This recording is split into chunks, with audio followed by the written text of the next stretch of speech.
Welcome to Muscle Maven. Today, we have something truly special for you. Mike Mentzer himself, in his own words, sharing the details of his revolutionary heavy-duty training program. Get ready to learn directly from the legend as he breaks down the principles of high-intensity, efficient workouts that redefine how we approach muscle growth and strength training. Let's dive in.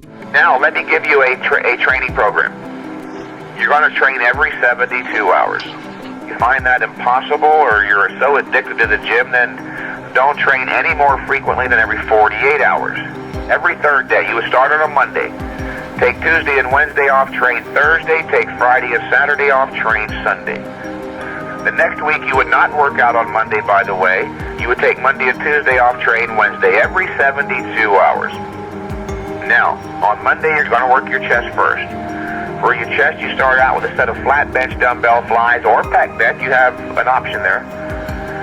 Followed immediately by a set of close grip inclines, preferably on some kind of a guided mechanism like a Smith machine. When I say close, I mean slightly closer than shoulder width. What should be wide are not your hands, but your elbows. Your elbows should be flared back away from your torso towards your ears. Take your arms and place them out in front of you as in a wide grip bench press position. Now, without moving them, try to flex your pecs. Now, move your arms towards a close grip position, and without moving them, try to flex your pecs. Where do you get a better contraction? Closer. Also, with a guided mechanism, none of your effort or focus is diverted into coordinating and balancing the weight. All of your effort goes into moving the resistance and achieving a high-intensity contraction. In a more technical, deeper scientific sense, high-intensity training is really about high-intensity muscular contractions, i.e., the harder, the more intensely that a muscle is made to contract, the greater the growth stimulation. After that chest workout, you can take a brief rest, move on, and do your back. You start out with a set of close grip palms up pull-downs, followed by a brief rest. There is no superset here. There's no superset unless I specify. Take a brief rest after the close grip palms up pull downs. Do a set of either bent over barbell rows. If that bothers your lower back, then use some kind of a seated machine row or one-arm dumbbell rows. Followed by a brief rest and a set of shrugs, preferably on one of those universal type bench press machines where you can stand in the middle of the two handles.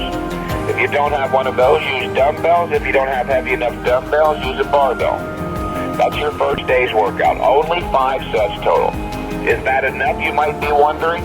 Well, you won't know until the next time you do that workout. How do we evaluate progress? In terms of strength increases. You will be stronger on your next workout, I can almost guarantee you with 100% certainty. You take Tuesday and Wednesday off, and on Thursday you do your shoulders and arms. For your shoulders, you do a set of dumbbell laterals or Nautilus shoulder laterals, which is the best by far without a doubt. If you don't have the Nautilus shoulder lateral, you're probably best off using dumbbells. The Nautilus shoulder lateral is very good. But like any other tool, if you don't use it properly, you won't get full benefit. You've got to be very careful there and make sure that you set the seat at the right height.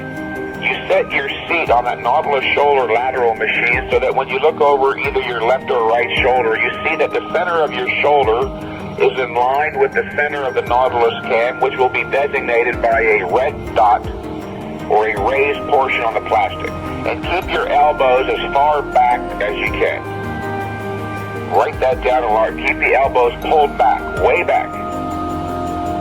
After you do your laterals, you take a brief rest to move on to do your rear delts. For your rear delts, I would suggest if you have one available, you use the pec deck in reverse. Work your rear delts on the pec deck sitting in there backwards. Now, if you're going to use that pec deck, make sure you put your arms in there properly. The tricep should be on the pads, not the top of the arms, the forearms. That'll work your lateral deltoid again. In other words, you want your arms kind of bent downwards. So your arms are parallel to the ground with your elbows and triceps against the pads. That'll work the rear delt. After that, you take a brief rest, move on and do a set of straight bar. Never do easy curl bar. A set of straight bar barbell curls. Take another brief rest. After the biceps, you move on and do a set of tricep press downs followed by dips. 2%. Okay, that's your second day's workout. Then you take Friday and Saturday off, and on Sunday you do your legs. For your legs, you do a set of leg extensions followed immediately by a set of leg presses, superset fashion. If you have one available, and not many gyms do these days, use the vertical leg press, the one that's straight up and down. Those angled leg presses are newfangled devices, and they actually represent a step backwards in workout efficiency. But most people think if something is new, it has to be better. Then you take a brief rest, move on to do a set of leg curls. Okay, after the leg curls, you take a brief rest, move on to do a set of calf raises, standing calf. Now, I'm going to suggest for the next month or two you don't do any abdominal work for the following reason. This program will at least maintain your existing abdominal condition, even improve it. I have some clients who literally complain after every tricep workout with those press downs they have sore abs. This program is designed to marshal all of your body's energy and resources onto the side of growth and strength increases in your major muscle groups. Thanks for watching.